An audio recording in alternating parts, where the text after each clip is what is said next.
Hello, everyone. Welcome back. I'm on today with the wonderful Dr. Donald Prothero, Hi. and we're going to talk to you about quite a range of subjects in mammal paleontology and his book and life work and things like that, including probably creationism at some point. If we don't go, or that if that goes over an hour, then oh, am I robotic? Sorry, Paranor. Uh, so tell us, Dr. Prothero, how did you, or what is your background? I'm one of those kids who got hooked on dinosaurs at age 4 and pretty much never grew up. So as soon as I knew what a paleontologist was, that's what I decided I wanted to be. And so all through school, I went to the usual courses trying to get myself prepared for that kind of career. And then in college, I was at UC Riverside, which had a very strong background in paleontology and in geology and biology, the background subjects you need. So I did that as an undergrad, double major in geology and biology. And then I did all my graduate work in New York City at Columbia University, the American Museum of Natural History, which is the best museum in the world for this kind of research. And so that's where I got my doctorate. Also worked at Lamont Doherty Geologic Observatory, which is the place where plate tectonics pretty much came to be in the United States. So I was taught by some of the best people in the world and worked with some of the best fossil collections in the world, which is pretty important when you try to get a background like this. And I'm sort of unusual in that, and nowadays every kid is crazy about dinosaurs about age 10. But back then in the 1950s and early 60s, when I was growing up, I was the only one I ever met who cared about dinosaurs in my generation. It was not a common thing at all. It was sort of like being a freak. And now it's normal. Now every kid knows all those dinosaur names. I was the only one I ever met who did in my time. So.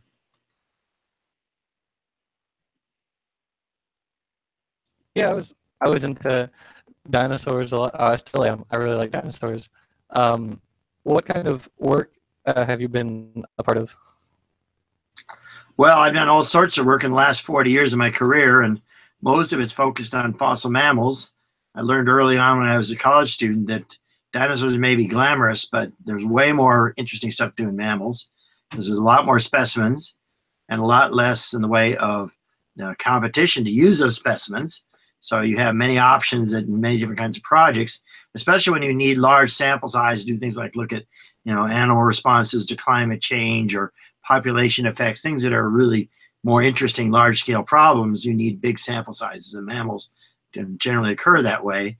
So I got into that early on when I was an undergraduate, realized that was the right direction to go, which is why I ended up going to the American Museum, because they have 7 floors of storage of fossil mammals there.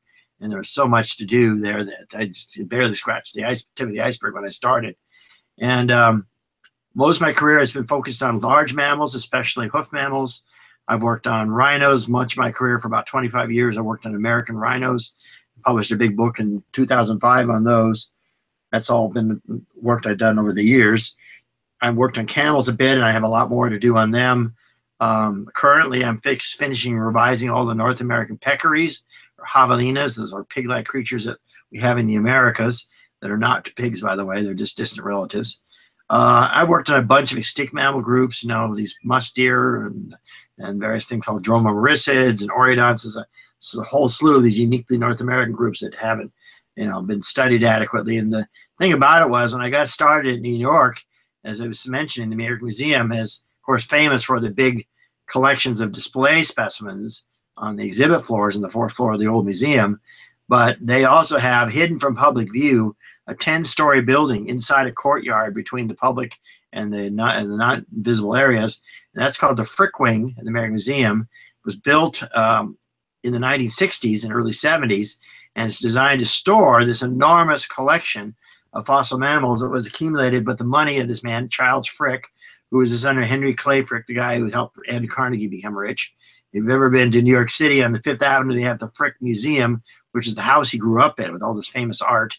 He was a rich kid, and he started out, in the teens and 20s, like many rich people at the time, like Teddy Roosevelt and all the rest, interested in big game hunting. But then he got interested in where these animals came from.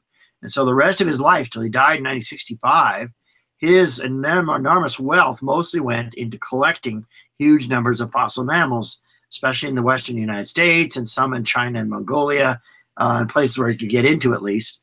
And that giant collection remained his private collection for his whole life till he died in 65. So nobody could study it or look at it except people who worked for him. And they were on a strict, you know, we're not allowed to publish anything about it until he said so, which is rare. And so a whole generation and a half of vertebrate paleontologists went through that period of time from the 30s till 65, knowing that these immense collections were being accumulated and nobody could look at them yet. And then I got lucky. I came to New York in 76, a decade after he died. And then during that time, they'd raised the money, built this building for the collection. And then it was just put away by the time I arrived so I could study with it. And it's enormous. It's had 10 floors of storage. Top 3 are offices and labs and things like that. But the bottom 7 are all storage.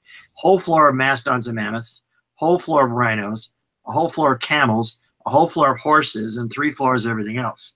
And so where we used to have a handful of isolated teeth, or maybe a few jaws, maybe one skull for, say, a group of rhinos, now there's cabinet after cabinet and row after row of skulls and complete skeletons in some cases.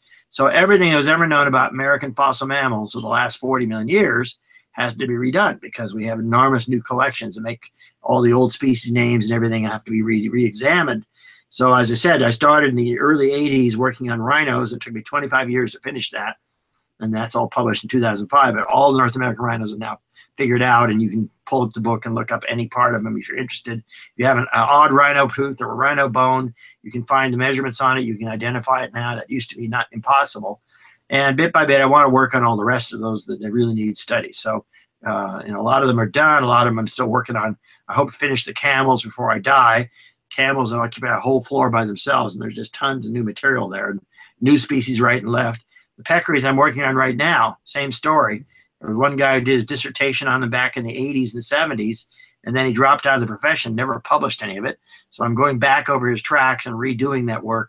And now these new peccaries that were sitting in that collection for 50 years are finally getting published and getting new names and all the rest. So that's what's really, to me, that's really the most exciting thing about paleontology is that there's tons of stuff to do if you know where to look. And the best place to look is not in the middle of the field in the Badlands. The best place to look is in the basement of a museum or storage wing of a museum, because these places, these museums, when they collect this stuff, sometimes 50, 60, 70 years ago, it goes into their collections and they label it the best they can, what they know at the time. But most of the time, nobody in the world at the time they collect it knows exactly what it is.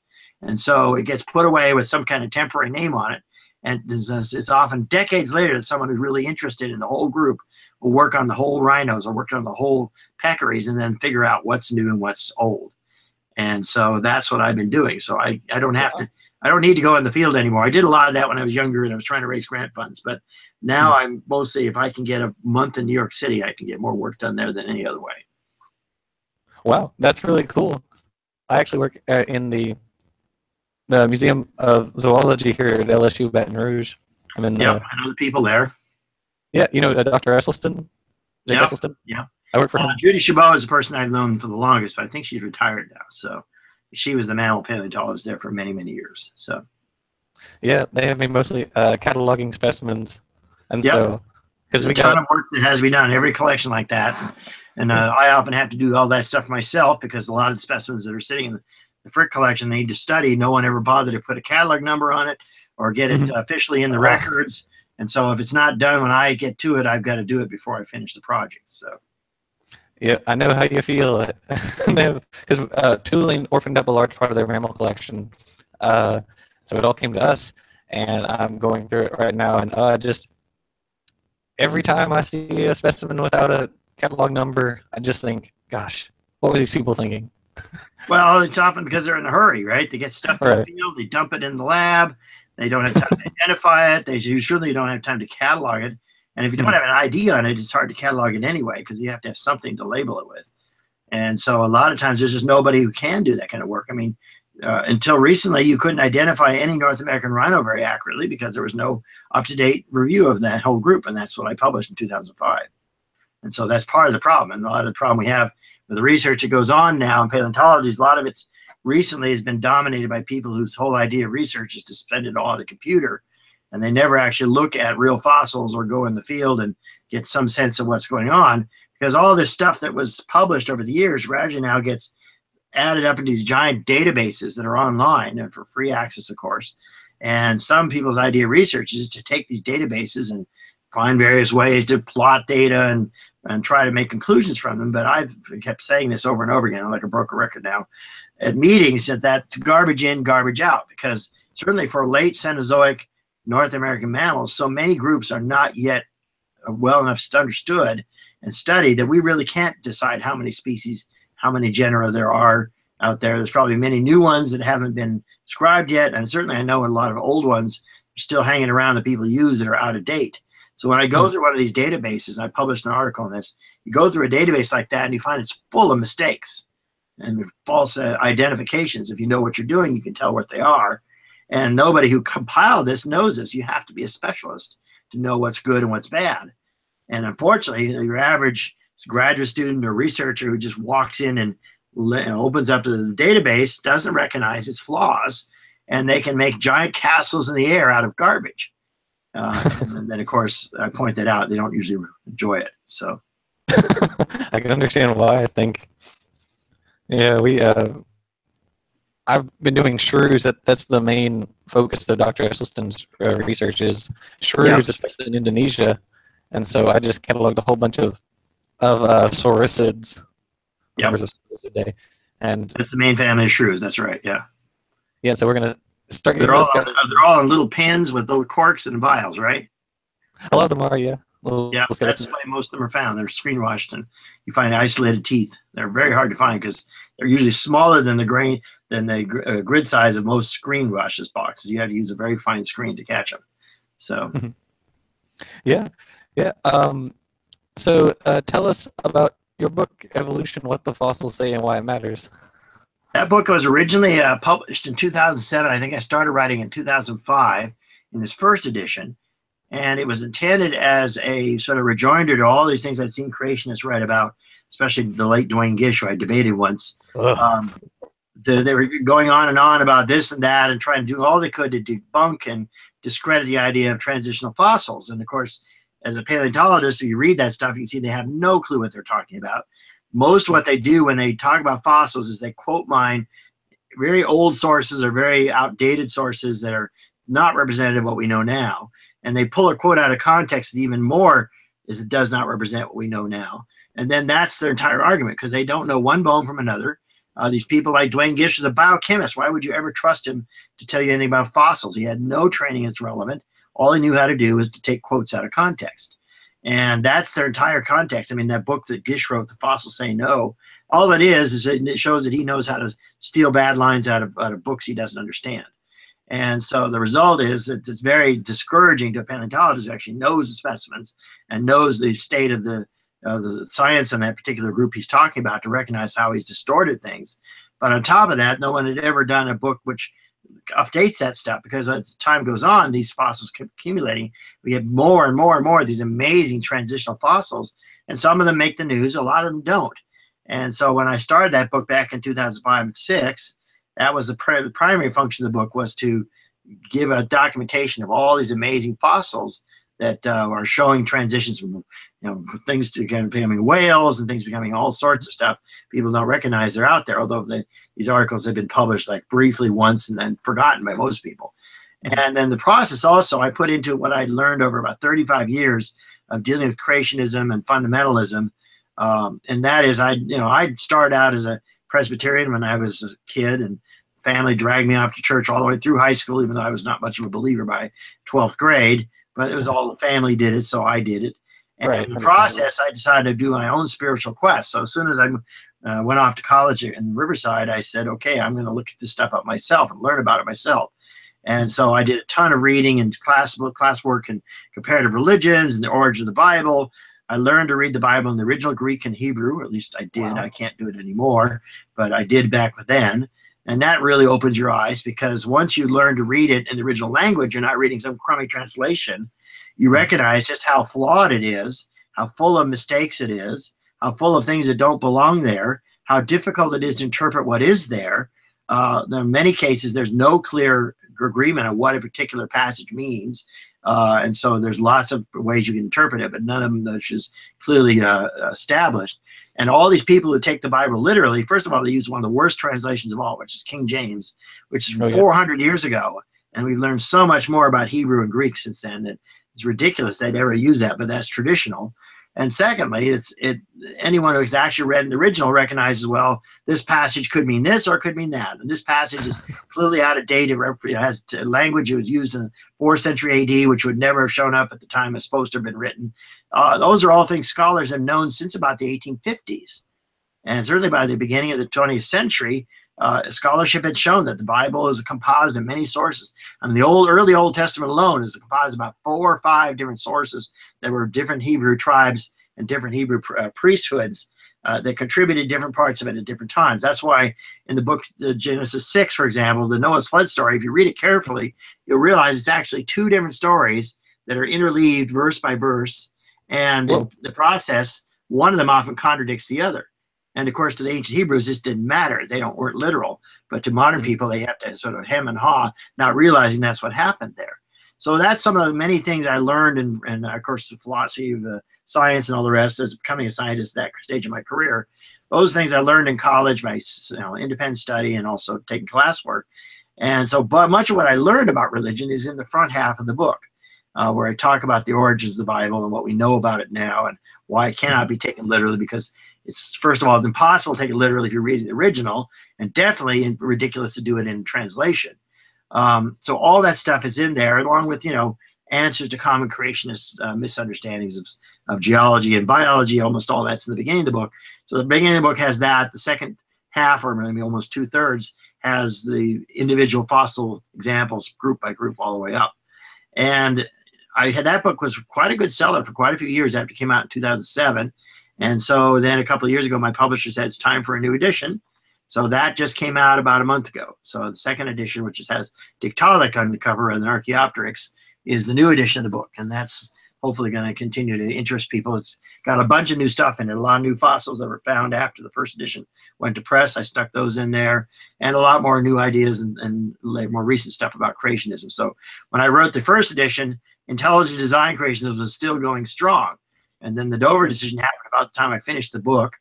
And now intelligent design creationism is dead in the United States. I mean, Discovery Institute in Seattle pretends it's still happening, but no school districts has touched that whole idea since 2005, when the Dover decision pretty much killed it. Yeah, it's oh, I hear an echo. There was also the paper that I linked in the description, which is Stephen Meyer's Fumbling Bumbling Amateur Cambrian Follies. I absolutely love that paper. I think it's hilarious. Yeah, it was funny because I posted that as I originally wrote it as a review for Skeptic magazine, but then I posted the text of it on Meyer's Amazon site. It was one of the book reviews. And apparently, I mean, I didn't pay much attention to it. Apparently, it went on for months with all this back and forth between people defending what I'd written and all these creationists, of course, trying to trash my reputation. And of course, most of them have no clue what they're reading, so their comments are irrelevant. But I never got much into it. I just posted it and then I left it alone. I don't usually have time to feed the trolls, but there was tons of trolling going on and tons of creationists attacking me. And then a bunch of my colleagues, for fun, were just going in there and answering them. So I didn't keep track of that string very long, but it went on for weeks after that review was posted. Apparently, I wounded a bunch of people with that review. And as if you want to read it at length, you can find it. It's online as well. Is basically that Myers has no relevant training in paleontology, right? He had a little bit of history of science, a little bit of geology as a undergraduate, and then he was trained to be an oil geologist before he changed his mind. But his entire graduate training completely outside of paleontology. So he is a rank amateur, just like English was. He has no relevant training. And there's both of his books, Signature Cell and then now Darwin's Doubt, are classic examples of an amateur who doesn't know what he's talking about, writing a book that should never have been published. Because Signature Cell is full of mistakes from one end to the other. It shows he's not a biochemist. And then, of course, Darwin's Doubt shows he doesn't know the first thing about paleontology. And the entire premise of the book, which is a very strange one, is that and I don't understand how the creationists think this helps them, but they somehow think that the Cambrian explosion is so fast that it's a mystery to science, therefore somehow it supports creationism, which I don't understand their thinking at all, because it's not going to match any kind of creationist account that's out there in the Bible. But of course, the Discovery Institute people are not literalists, and maybe they think just it's their usual black and white thinking is that if evolution can't explain it, therefore creation. That's how they think, right? There's no such thing as, well, science actually has things we have to explain still, but we don't jump on creationism as a backup. You know, the creation is not science in the first place. So anyway, that's the way they think. So his whole premise of the book is that we cannot explain the Cambrian explosion. And the way he goes about this is extremely deceptive and dishonest, which is basically he omits any evidence that explains the Cambrian explosion. So he adopts the entire first two stages of the Cambrian, where you do see the gradual increase in diversity. You do see new groups coming in before those abundant trilobites in the third stage. He basically jumps all the way to the third stage of the Cambrians, called the Adamantian stage, when there's suddenly an event that allows trilobites to crystallize these hard skeletons, and suddenly they become extremely abundant, probably because of chemistry, seawater, maybe higher oxygen. And so that makes it look like there's more of them than there really are. And then that, from that point on, is the so-called explosion, but it's actually a very slow fuse, because you can count the Precambrian things that are called the Ediacaphon, these big jellyfish-like things. It's 70 million years from the beginning to the end. And I don't think anyone would call 70 million years an explosion. Not even by geologic standards is that fast, okay? Or if you just want the first two stages of the Cambrian, it's still 25 million years. 25 million years is not an explosion.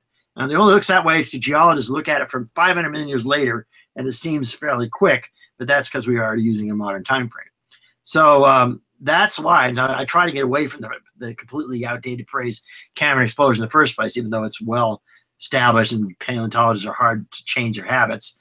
But the creationists prey on this, and especially Meyer does this, but he did it by complete dishonesty, by basically just ignoring any evidence, especially the most crucial evidence that shows he's false. And so I always say this: never trust anything written by someone who wasn't formally trained in that field.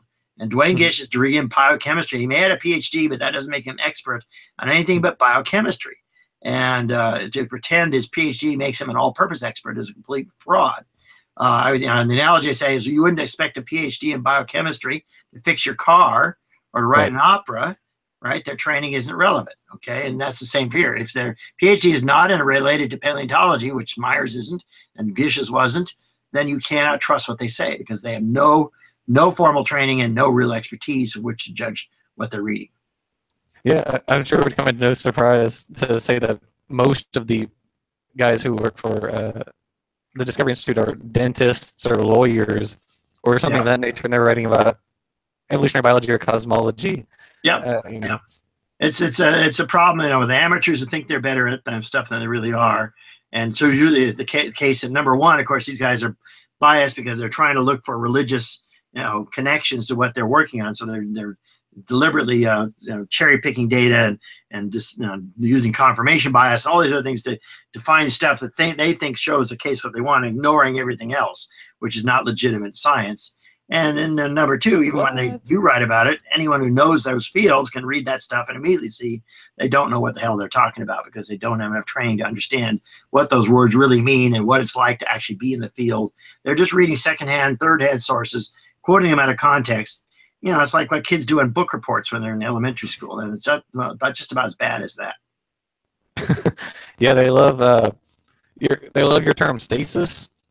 They fall out on that every time, just every time. Well, and the irony is stasis is actually quite interesting as an evolutionary problem, but they, of course, take completely out of context. And what they don't understand is that this is something that was actually predicted in the 1940s by biologists when they started studying speciation and recognized speciation is not just a gradual transformation of entire lineages through time, as Darwin envisioned it, but it's small groups on the peripheral edge of a main population which become genetically distinct and then bud off to become new species.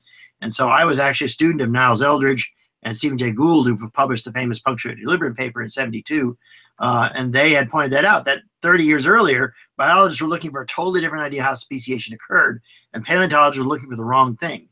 And it wasn't until the famous punctuated equilibrium paper of '72 that they got it on the right track. And then the not so surprising punchline for that was once they started really measuring change through time in fossils, what normally happens is most fossils stay the same most through their way through their history, and their evolutionary transformation is usually fairly quick.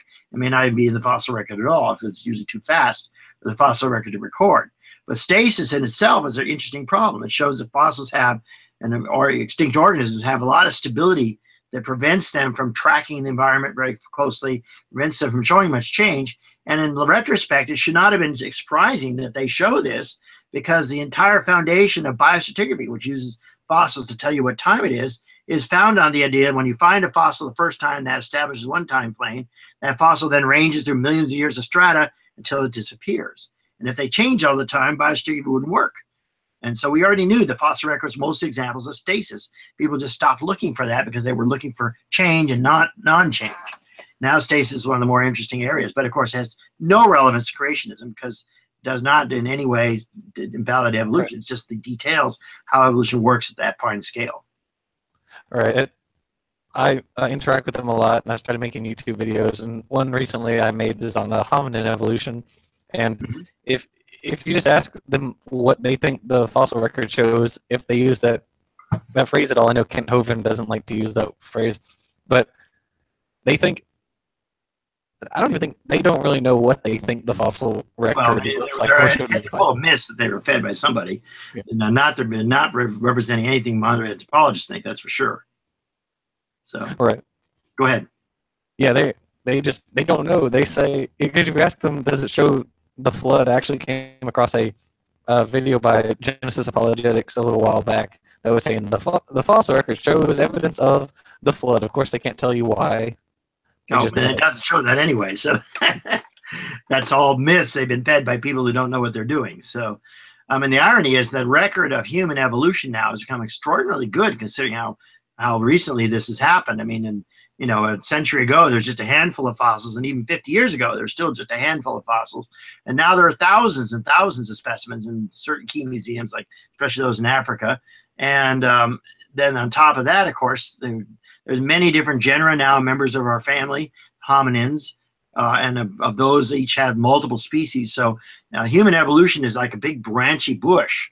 It's not one lineage through time, as people thought back in the 60s and earlier. It's many different species overlapping in time and coming and going and dying off. And some points, for example, in East Turkana in northern Kenya, around 1.8 million years ago, there are 4 completely different species of hominids in the same beds. And they're clearly all distinct species, and 2 of them are different genera as well. So it shows you that's what they're doing. And that's what almost all species show when you have a good enough record. And so none of this, of course, penetrates the creationist bubble. I mean, when I wrote the chapter on human evolution for my book, it was mostly showing that everything they'd said was based on 40 or 50 years old sources, which are out of date.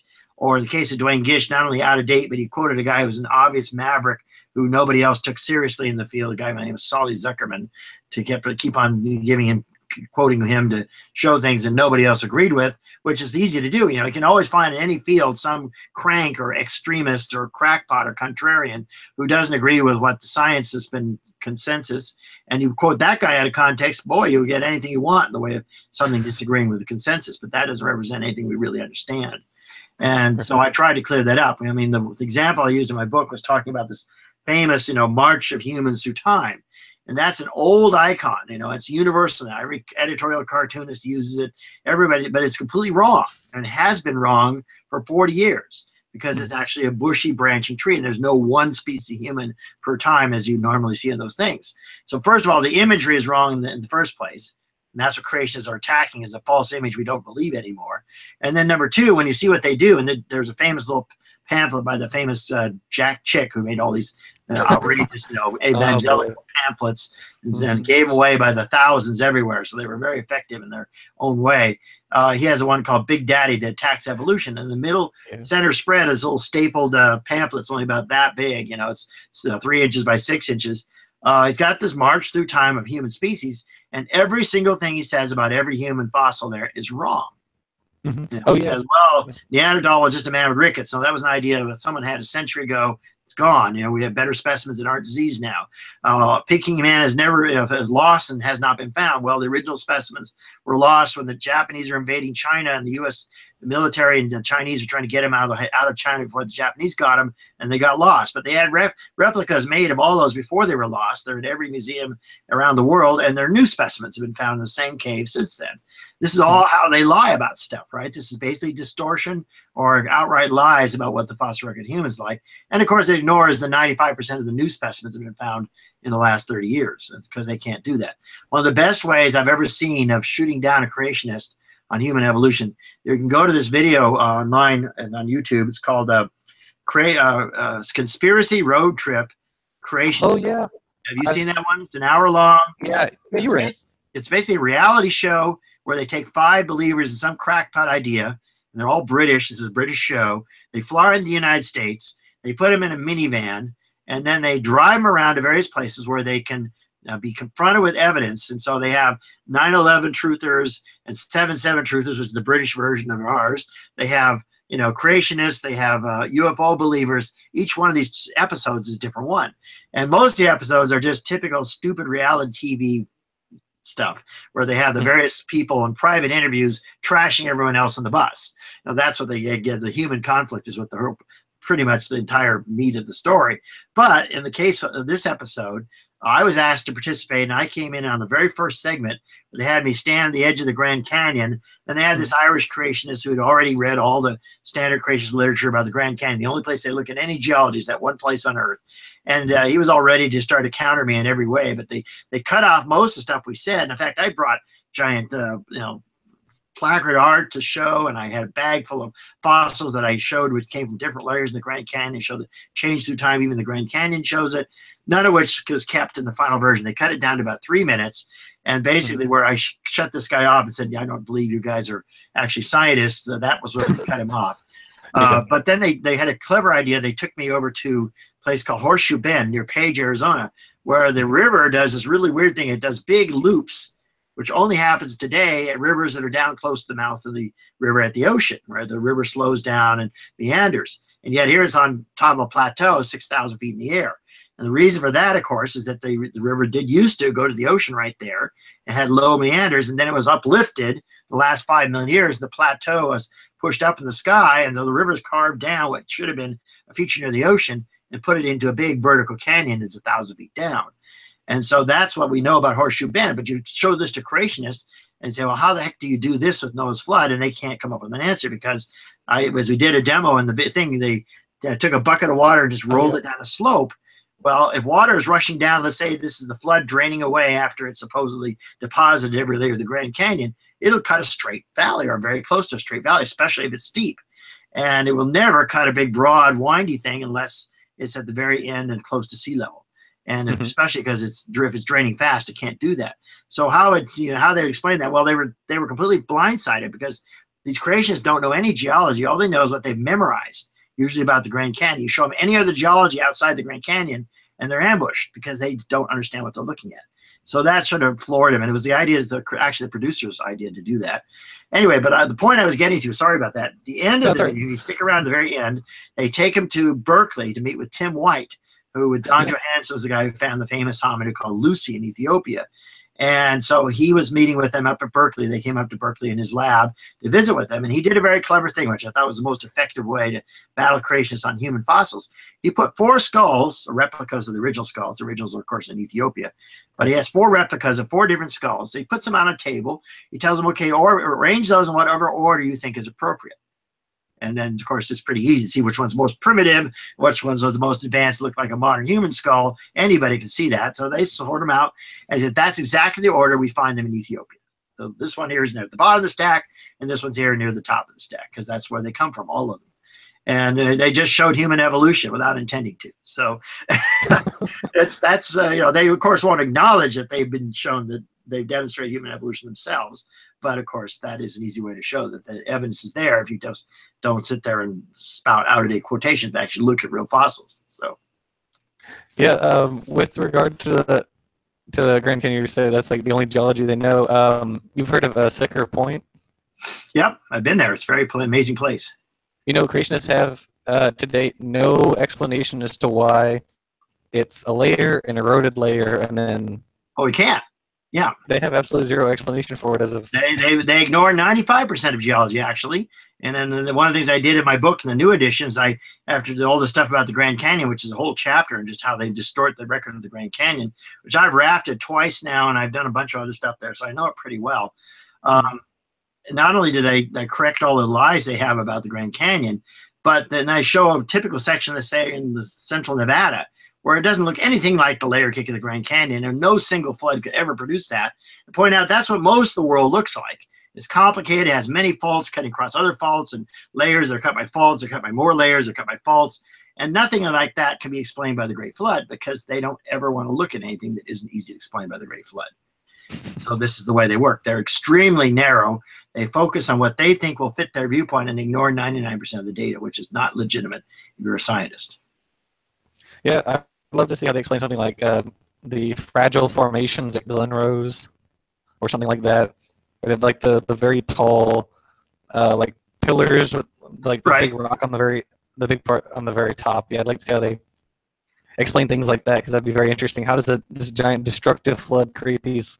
Oh, I know. Well, that's basically like anybody else who's trying to push a dogma and ignore evidence. That's what they do. They ignore evidence. So anything they can't simply explain by the flood, they simply won't address it. And if you force them to, like we did at Horseshoe Bend, they're caught flat-footed. They don't understand enough what they're looking at and recognize that their model of Earth is completely ridiculous to be able to deal with it, right? That's the problem. With regard to the hominins, have you heard of a guy? You're talking about crackpots, and so this reminded me. Have you heard of a guy named Eugene McCarthy? He's a geneticist. I believe I run into his name on PZ Meyer's blog. Yeah.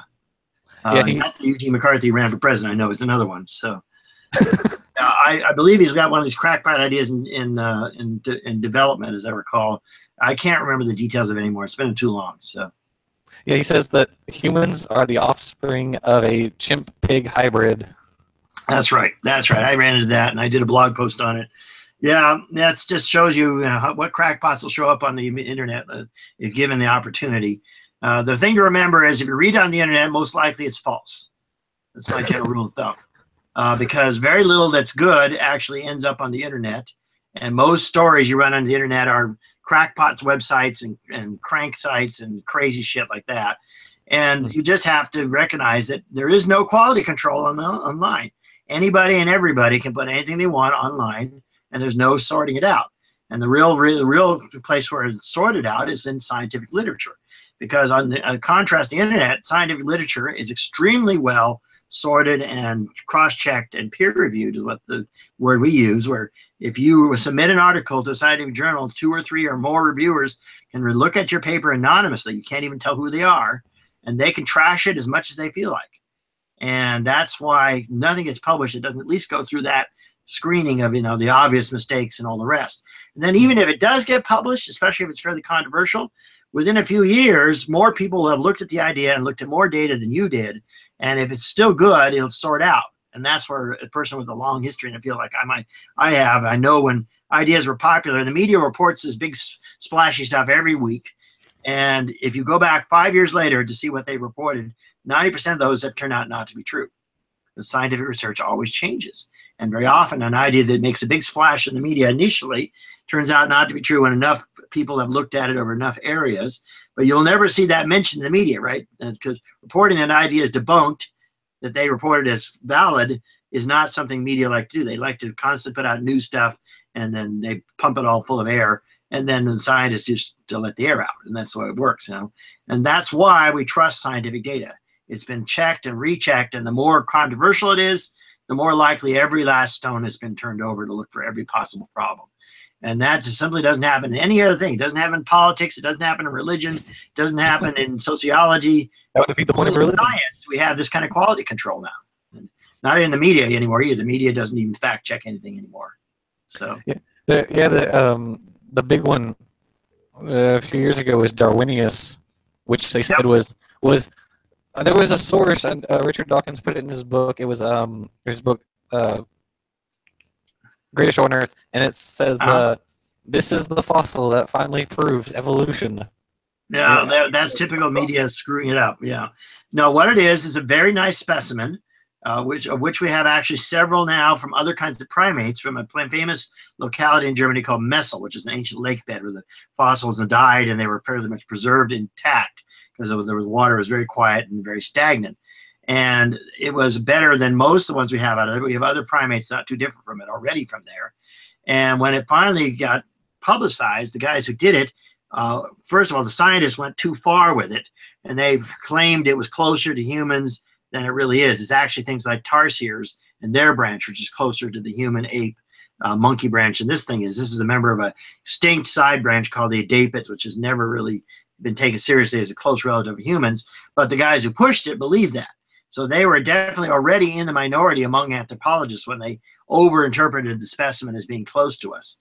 And then they made a further mistake by doing a big hype job where they had this monster press conference at the American Museum of Natural History, and they tied it into a big book that was being released. So they held off announcing it till the book was ready to go to press, and they held off until they could have a big TV special the same week. You know, the maximum publicity boost they could get on a specimen, where before any scientist had really looked at it very closely, especially scientists who are critical of their ideas. And so naturally, once this thing gets published, most of us in the field said, oh my God, you know, this is the worst thing you could do. You know, this giant overblown publicity for a fossil that hasn't really been looked at very carefully yet. And sure enough, didn't turn out to measure up to what they claimed it was because the guys who did it are pushing an idea that nobody takes seriously anymore. All of which gave us sort of a bad reputation because these guys did it the wrong way. And there are good ways to publish a fossil like this and, you know, get legitimate amount of publicity, but you don't make the giant circus out of it because then when it comes crashing down, as it did, then it makes an embarrassment for everybody. You know, that you don't overhype stuff because the media will do it already, especially if it's anywhere in a primates, anywhere close to us. You don't have to work very hard to get to sell it to the media. I mean, it's a lot harder to get rhinos in the media than it is to get primates in the media, believe me. Oh yeah, Homo naledi was huge when it came out.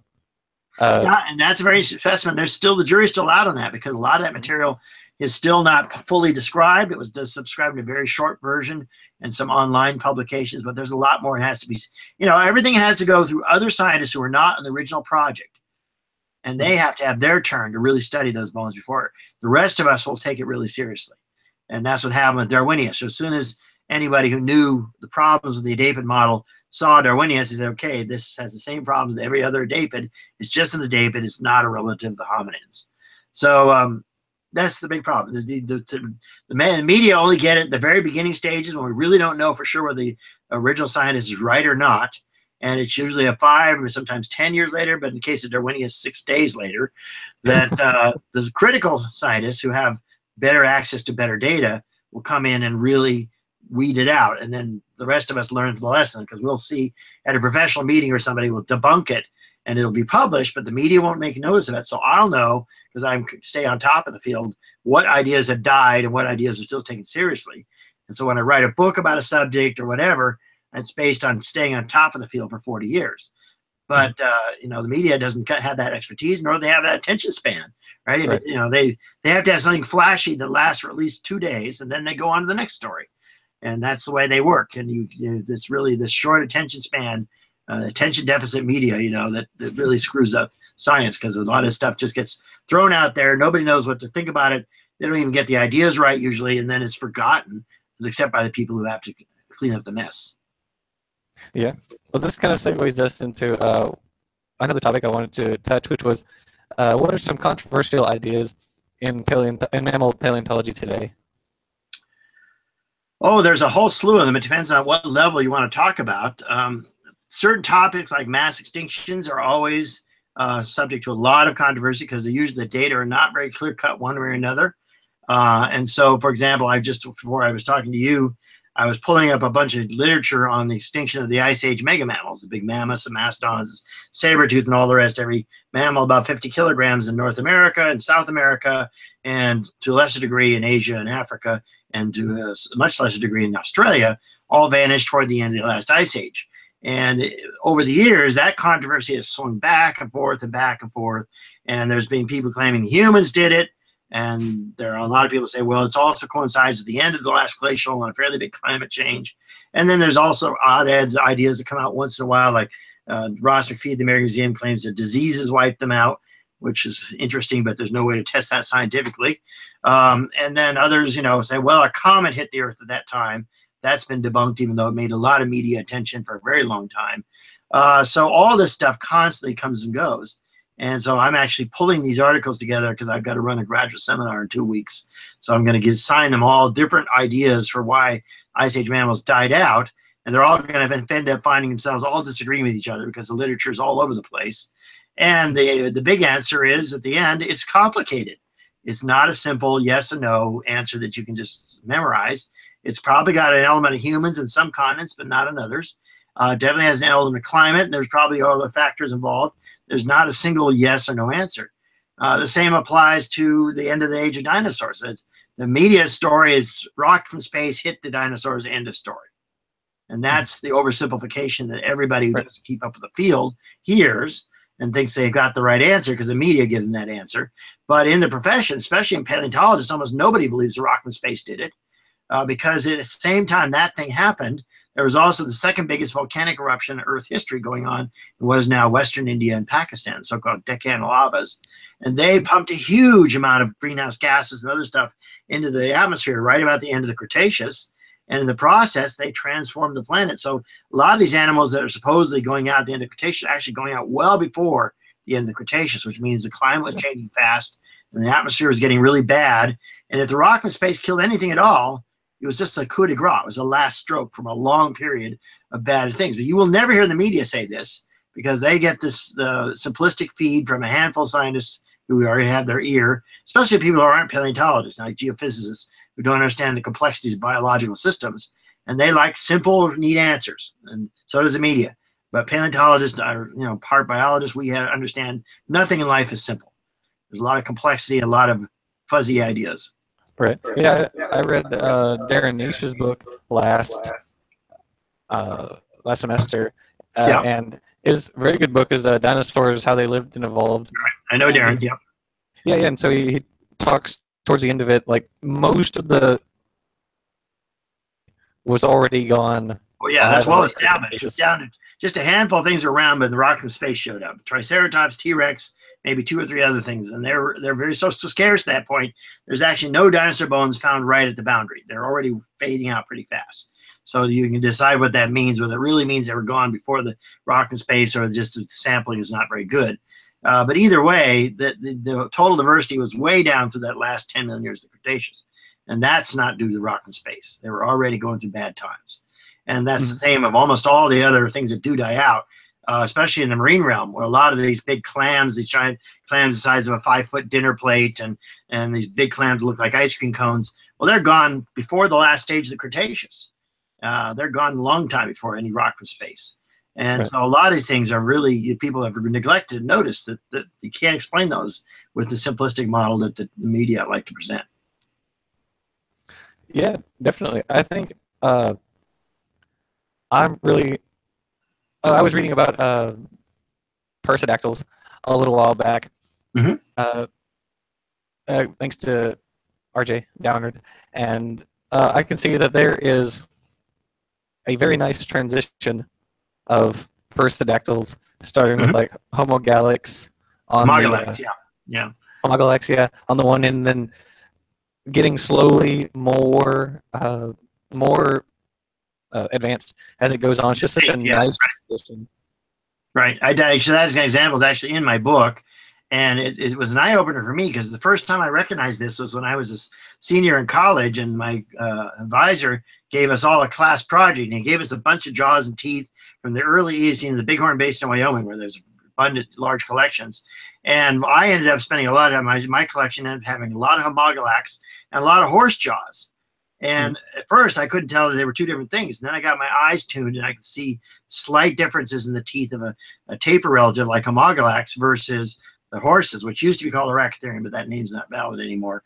Anyway, so when you see them in the earliest Eocene, horses, rhinos, tapirs, and some extinct things as well, all look extremely similar in their jaws and teeth, and even in their skulls. And then through time, they all diverge and become very distinct. So, anyone today can tell you a rhino from a horse from a tapir, but the earliest fossils, you would have a very, very skilled eye to tell them apart.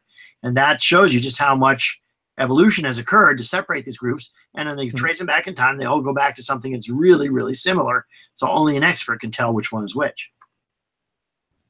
Yeah, it looks so very nice. I'm very interested in as much like perissodactyls. I've always been very interested in elephant evolution, and so I think it's very sad that we are stuck with just 2 genera of elephants on all the continents when there used to be 3 different genera of elephants in northwest Kenya alone. Yeah, well, actually, many more than that if you go further in time. And of course, there's the Elephantidae and Mammoths, which are all one big group. Then the Mammutids, the Mastodons, a separate group that's very primitive, branched out very early. They also survived well past the end of the last ice age. So those things are all running around more or less the same time. And so at any given place in time, you may only have 2 or 3 of those. They can only handle so many different kinds of elements in one place at a time. But they're very interesting animals to work with. And they have now an extraordinarily good fossil record, which wasn't true even 20 years ago. We now have transitional fossils from the Paleocene, which shows how elephants branched out at the very beginning. And so that's all showing how elephants are, well, we knew this already. They're closely related to manatees and other types of sea cows. And there's a bunch of evidence from their skeleton for that. And then when the molecular biology came along, they always show up as the closest relatives among animals that are alive today. And they even have the same kind of way their teeth are erupted. Instead of erupting their teeth from below and pushing the baby tooth out from an adult tooth below it, only elephants and manatees have teeth that erupt from the back and push the teeth out the front of the jaw. It's like a big like a big conveyor belt or a chain feed. And so they continually erupt new teeth in the back of the jaw and push the baby teeth out the front. It's called horizontal tooth replacement. Only those 2 groups have it. And then they're now understood to be a group we call the Tethytheres. And there's a bunch of extinct relatives that they have. They're scattered around, mostly around Africa and Eurasia during the early Eocene. And then from there, you can branch it out to a whole bunch of other animals, mostly which are relatives theirs that are found in Africa. So, like Arsinoitherium? Arsinoitheriums, again, those were pretty much completely mystery when I started as a student. And two friends of mine actually figured out what Arsinoitheriums were, because they got these intermediate fossils from places like Turkey and so on like that that showed they were closely related to elephants and manatees. So yes, they are also Tethytheres now. Well, actually, I got to talk at the museum. We had a mammals night where people come and listen to our department talk, or whatever department is presenting. And so I got to talk on Atlantogenata, or Genata, however you pronounce it. Yeah. And so that's a controversial idea in itself there. I know they'll battle back and forth about that. I just published a new book, which you might have seen. It's called The Princeton Field Guide to Prehistoric Mammals. The Princeton University Press, of course, just came out last year. And it's almost all the major ideas in paleomammalogy are in there as best I can do them for a general book for the public. And I did the best I could. It's got full color illustrations all the way through as well. So it's the most up-to-date reference there is on fossil mammal evolution. If your audience is interested in that, it's on, you can find it on Amazon under my name. I will definitely link it in the description so that they Thank you. Yeah, I had 3 books out last year, and then the 3 I have out this year. Already 2 of them come out, which is the new Evolution for 2nd edition. Another book that just came out this last month, which I've been giving book talks about, is about UFOs and aliens. So I've been doing a lot about that lately. And then my last book for this year should come out in December. It's a sort of follow-up to 25 Fossils. It's called The Story of the Earth in 25 Rocks. So in December, it should be out. And so it's the same sort of format where you take a particular rock type or a particular geologic feature, and then I sort of weave a story around it with the people who discovered it and what it meant for understanding Earth history and all the rest. And so it's got a mixture of biography and discoveries and of course, the science that they found. So it's designed to be fun to read as well. Wow. It sounds great. When I got to give the talk, I got to show people the differences between mammoth and mastodon teeth and how we can use the differences in tooth shape to infer what they ate or how they ate. Yeah, very much. Yeah. For the audience who doesn't know this, I mean, you could explain it too, but mammoth and elephant teeth are very similar. They have a series of enamel ridges that fold back on top of themselves and are packed into this huge tooth that's bigger than your fist in a typical elephant or mammoth. And in between it are soft ridges of dentin, which is the soft tissue that's beneath your enamel. And what it does is that this surface wears down, the dentin wears faster than enamel, so it creates a big sort of washboard type surface on the top, which is a very good mill for grinding just about any vegetation. So all members of the elephants and mammoths have teeth like that in various configurations. Mastodons, the name means breast tooth, because that's what those first fossils ever found, was just a tooth of these things. And their teeth are more primitive elephant-like teeth, which have rounded cusps or conical cusps on them without any ridges or any of these other things we just mentioned. And because that's the primitive elephant type of thing, and that's, of course, because they branched off very early in elephant history. So they are presumed to have been, and we know this from their stomach contents and everything, they're eating a softer vegetation, mostly leafy vegetation. For some reason, they seem to be very fond of spruce trees, at least the ones that lived in North America. They're very often found with spruce material in their stomach contents and that kind of thing. So, yeah, we have a lot of Pleistocene fauna down here in Louisiana. I think the oldest it gets back to is only I think Eocene, maybe a Oligocene. Yeah, it's pretty recent. It's pretty recent rock down here. Yeah, well, you go far enough inland in either Mississippi or Louisiana, you'll get to the Cretaceous up in the north part of the states. But yeah, it was mostly Cenozoic beds down where you are. So yeah, I've been in those localities a few times, mostly in the Eocene beds. So that's the place I've spent most of the time on my research. So, well, that's really cool. That's really neat. We have it's almost an hour. I was gonna say we have fossil and rock conventions here down here in Louisiana, and I went to one in Shreveport with my girlfriend Savannah, and believe it or not, we actually ran into a creationist at. Shouldn't be surprising in your part of the world. Well, yeah, this is the South, but yeah, that was one thing we were not expecting. There's a lady, and she had a board that said, like, dinosaurs were on the ark, and she was giving out the Answers in Genesis book. Yep. That's Ken Ham's doing there, right there. So, yeah, I know it's scary that when they, you have a convention, should be people who are serious about science, and you get one of those clowns showing up to mess things up. But most of the time, it's just not worth my while to spend my time to argue with them. They're just, as I said, don't feed the trolls. If you have the time to argue with them, more power to you. I don't have the time anymore. I answered everything they could actually say in my book and in some of the stuff I've done online, which anyone who wants to read it can do. And I don't feel like individually battling each one of them. But some people have a great fun with that. They spend hours, back and forth, creationists in various fora and various blog posts and so on. And that's what they feel like doing, let them have fun. But you just got to remember, you're not going to win because you're never converting them, because evidence doesn't matter to them, right? A strict creationist believes that evolution by itself damns them to hell. And that's such a powerful motivation that no amount of evidence is ever going to change that point of view. The only way they stop believing creationism is if they have a crisis of faith that's independent of evidence that you might show them. And the only place I found that really works effectively is that you can't really reach the hardcore creationists anyway. They simply won't look at evidence. But what does work, and this is something I found out with my book when it was in its first edition, is my book tried to answer all the religious questions as well as the scientific questions about evolution and creationism from a perspective of someone who's actually done the research and reads the Bible in the original language. And that's where I felt I had an advantage over most of these books, which almost never even mentioned the creationists. And the process, if you look at the string of reviews that came out in the Amazon site for my book way back in the 2005 period, right after it came out, surprising number of those are people who were on the fence. And they'd heard a little bit about evolution. Most of what they heard was wrong because they heard it in church. And they weren't quite sure what to believe, but they weren't diehard religious people either.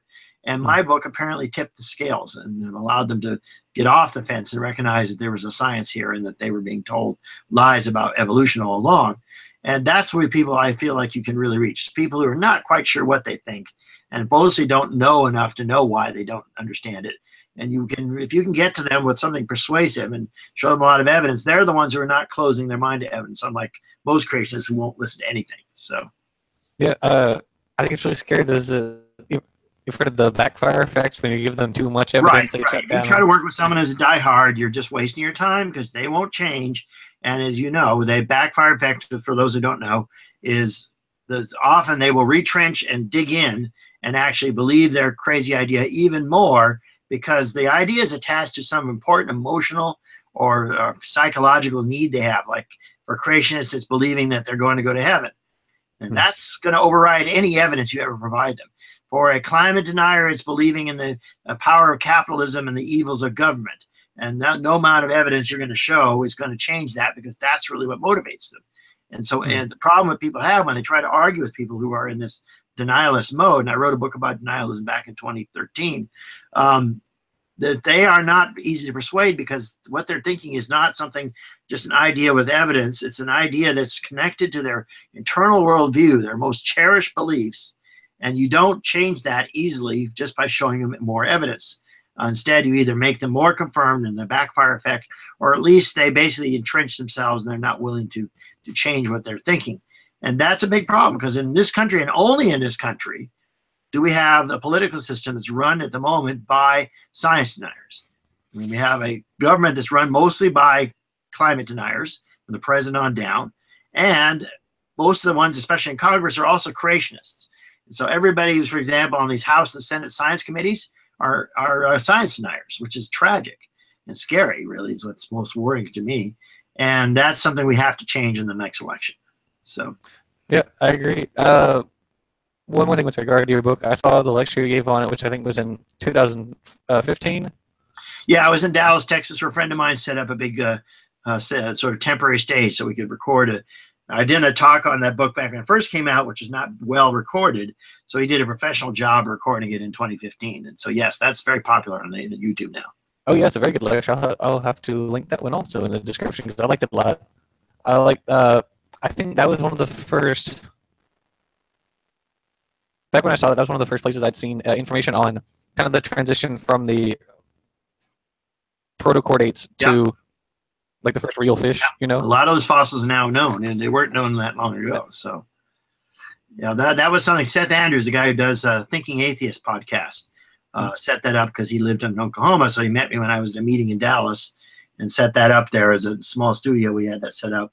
And Aaron Ra was there too. So a lot of people from that area came to give that talk. And of course, he had several cameras set up, and he professionally filmed it, and then of course professionally edited it, and took my original PowerPoint slides and popped them in where they were needed. So it was much more legible than it was done when I first recorded it back in 2005. So yeah, I really appreciate all the research that has gone into those early core dates. I think that stuff around that time period is very interesting, because I read a paper earlier this year. I think it was, I don't remember now. It was a few months ago. It was on looking at the Hox genes. A lot of the Hox genes in deuterostomes were actually around, and this kind of ties back into the Cambrian. Were actually around during the Cryogenian, so long before the Cambrian ever started. They had to be around very early, because they're deeply rooted in the family tree of life, and many of those Hox genes are shared by every animal above a certain level, say above the sponge and coral level. So we all have the same Hox build, whether you're a snail or a fruit fly or a human. You have more or less the same Hox genes with just a couple of tweaks here and there. Mm-hmm. Yeah, it's very interesting stuff. Like the inversion stuff with some of the first deuterostomes, because like the echinoderms are like flipped, and then the ball of cells that we call a blastula, that's the very first ball of cells after cells divide. The original opening, the blastopore, in that it becomes the mouth in most animals, but only in chordates, that includes vertebrates plus echinoderms, does that become the anus, and they develop a brand new mouth on the opposite side of that ball of cells. So that's why they're called deuterostomes, secondary mouth, because their whole symmetry of their body axis is flipped based on that early ball of cells. All right. So it's been about an hour. Is there anything else you want to add, Dr. Prothero? Oh, we covered a lot of stuff. You know, I wasn't sure what you wanted to talk about, but I'm happy to talk about these topics. And just talk about everything. If you're more interested, you've already said you've linked a couple of my recent books to your site there, and I'm happy to. You go to my page on Amazon, you'll find a bunch of them are up there as well. So there's 3 that are new this year, and as I said, the 25 Rocks book should be out in December, and I have got 3 or 4 more should appear next year or the year after. These are all, you know, in line and one after another as fast as I can write them. So, okay, well, thank you very much for coming, Dr. Prothero. Thanks for inviting me. It was lots of fun. And thank you to everyone who's listening in the chat. And so I'm going to shut it down. Okay, thank you. Have a nice night, everyone.